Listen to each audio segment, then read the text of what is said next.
இயேசு கிறிஸ்துவின் நல்ல நாமத்தினாலே உங்கள் அன்போடு வாழ்த்துகிறேன். இந்த நாள் நம்முடைய பரிசுத்த யோவான் ஸ்நானகனுடைய திருநாளாக நாம் ஆசரிக்கின்றோம். ஜூன் மாதம் 24ஆம் தேதி யோவான் ஸ்நானனுடைய திருநாளாக நாம் ஆசரிக்கின்றோம். அன்பார்ந்தவர்களே, இந்த யோவான் ஸ்நானகன் ஆண்டவருக்கு முன்னோடியாக இந்த உலகத்திலே வந்து ஆண்டவருக்கு என்று வழிகளை ஆயத்தம் படுத்தி நீதி நேர்மையானதை கற்றுக் கொடுத்து ஜனங்களுக்கு ஞானஸ்நானம் கொடுத்து கொண்டிருந்தான்.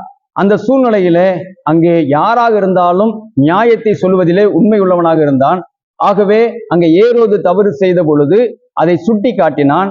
ஒரு நாள் அங்கே நடன நிகழ்ச்சி நடைபெற்ற பொழுது ஏரோதியாளுடைய அந்த மகள் அங்கே என்ன கேட்க வேண்டும், ஏரோது உனக்கு என்ன வேண்டும் என்று கேட்ட பொழுது தாயினிடத்திலே நாம் என்ன கேட்க வேண்டும் என்று கேட்டால் யோவான் ஸ்நானகனுடைய தலை வேண்டும் என்று கேட்டான். பாருங்கள், அந்த நாள் அந்த யோவான் ஸ்நானகன் சிறைச்சேதம் செய்யப்பட்டு அங்கே முதலாவது ஆண்டவருடைய காலங்களிலே இரத்த சாட்சியாக மரித்த இந்த யோவான் ஸ்நானகன், அந்த மரித்த நாள் அவன் சிறைச்சேதம் செய்யப்பட்டு தாம்பூலத்திலே அவன் தலை வைக்கப்பட்டு அந்த சிறு பெண்ணிடத்திலே கொடுக்கப்பட்ட அந்த நாள் தான் இந்த ஜூன் மாதம் 24ஆம் தேதி. அன்பிற்குரியவர்களே, இந்த யோவான் ஸ்நானகன் ஒருவேளை பிறப்பை குறித்து நமக்கு தெரியும். இந்த பிறப்பு அவருடைய தகப்பனார் ஒரு ஊழியக்காரர் சகரியா ஆண்டுடைய ஊழியத்தை நிறைவேற்ற ஆலயத்திற்குள் செல்லுகிறார். அங்கு தரிசனத்தை காண்கின்றார். அவருக்கு குழந்தை பிறக்கும் என்று சொல்லப்படுகிறது. அதை அவர் எப்படி என்று யோசித்த பொழுது அதற்கு அடையாளமாக அந்த குழந்தை பிறக்கும் வரையிலும் அங்கே அவன் பேச முடியாதவனாக வெளியே வந்தான் என்று சொல்லி பார்க்கிறோம். அது மாத்திரமல்ல, அவனுடைய பெயர் அன்றே குறிப்பிடப்பட்டது யோவான். அவன் யோவான் என்று எழுதின பொழுது அவன் அங்கே பெயரிடப்பட்டான், பேசினான் என்பதை வேதம் நமக்கு கற்றுத் தருகிறது.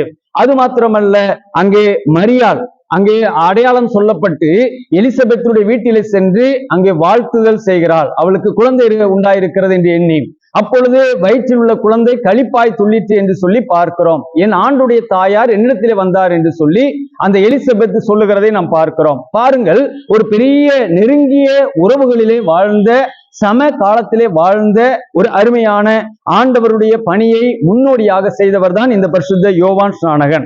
அன்பிற்குரியவர்களே, இந்த யோவான் ஸ்நானனுடைய செயல்பாடு நாம் பார்க்கிற பொழுது அந்த மார்க் 6ஆம் அதிகாரம் 28ஆம் வசனத்திலே அவர் தலை கொய்யப்பட்டு தாம்பூலத்திலே வைத்து கொடுக்கப்பட்டது என்று சொல்லி நாம் வேதத்திலே பார்க்கிறோம்.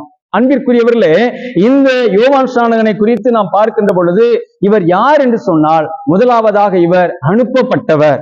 அவர் தன்னை குறித்து சொல்லுகிற பொழுது யோவான் 3ஆம் அதிகாரம் 28ஆம் வசனத்தில் அவர் சொல்லுகிறார், நான் கிறிஸ்துவல்ல, அவருக்கு முன்னாக அனுப்பப்பட்டவன் என்று நான் சொன்னதற்கு நீங்களே சாட்சிகள். நான் அனுப்பப்பட்டவன். அன்பார்ந்தவர்களே, இந்த யோவான் ஸ்நானகன் யார் என்று கேட்கின்ற பொழுது அவர் நான் அனுப்பப்பட்டவன் என்று சொல்லி மாத்திரம் அவர் குறிப்பிடுகிறதை பார்க்கிறோம். எங்கே இருந்து அனுப்பப்பட்டார்?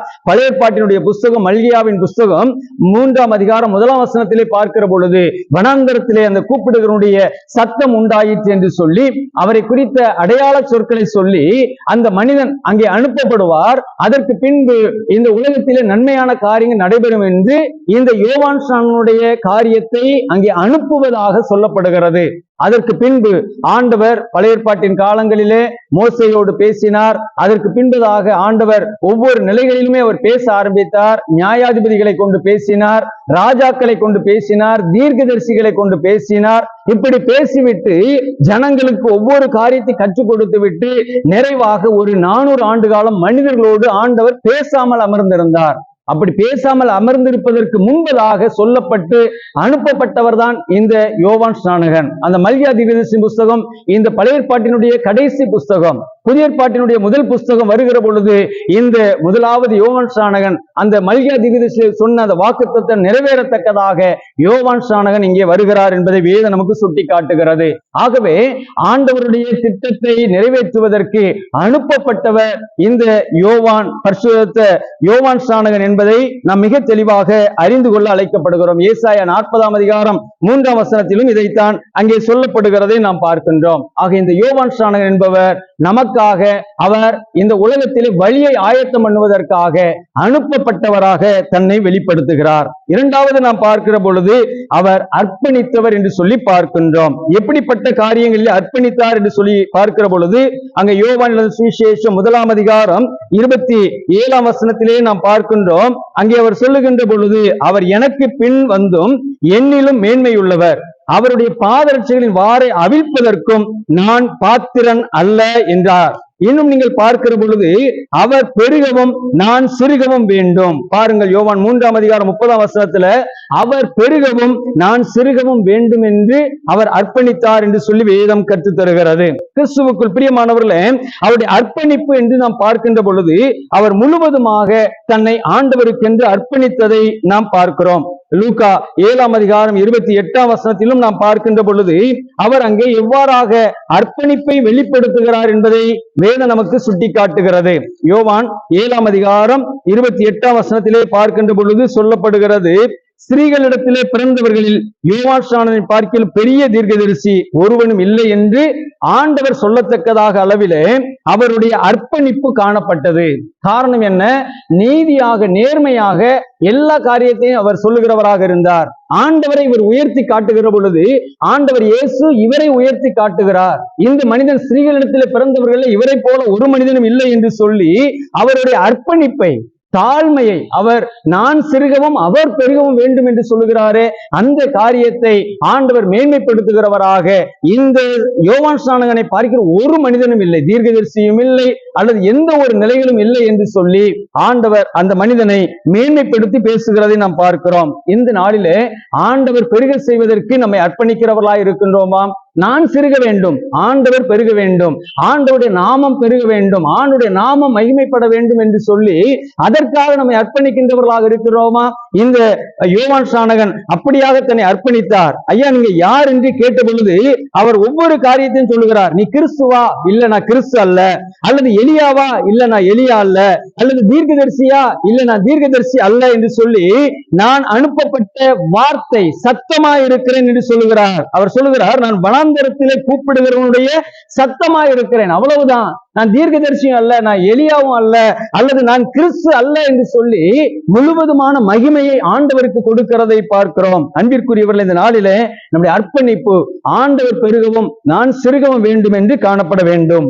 மூன்றாவதாக இந்த பரிசுத்த யோவான் ஸ்நானனுடைய குணாதிசயத்திலே இவர் அடையாளப்படுத்துகிறவர் என்பதை வேதம் சுட்டி காட்டுகிறது. யோவான் அந்த 1ஆம் அதிகாரம் 29ஆம் வசனத்திலே நாம் பார்க்கின்ற பொழுது அங்கே அவர் அடையாளப்படுத்துகிறார். இந்த இயேசு கிறிஸ்து யார்? அங்கே பார்க்கிறோம். மறுநாளிலே யோவான் இயேசுவை தன்னிடத்திலே வரக்கண்டு, இதோ உலகத்தின் பாவத்தை சுமந்து தீர்க்கிற தேவ ஆட்டுக்குட்டி.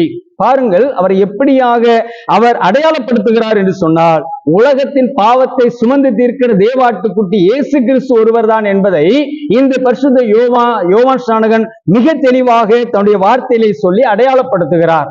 தன்னுடைய சீஷர்கள் அங்கே காணப்படுகின்றார்கள்.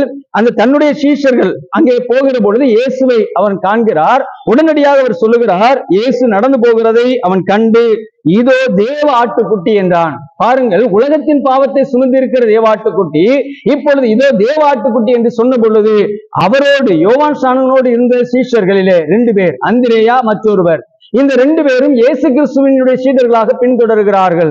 இயேசு கிறிஸ்துவுக்கு இந்த சீடர்களை அடையாளப்படுத்தி அவர் அனுப்பி வைக்கிறதை பார்க்கிறோம். நீங்கள் அவரோடு போய்விடுங்கள் என்று தன்னுடைய சீடர்களையே அவர்களுக்கு அங்கே அடையாளப்படுத்தி அனுப்புகிற ஒரு உன்னதமான குணாதிசயம்.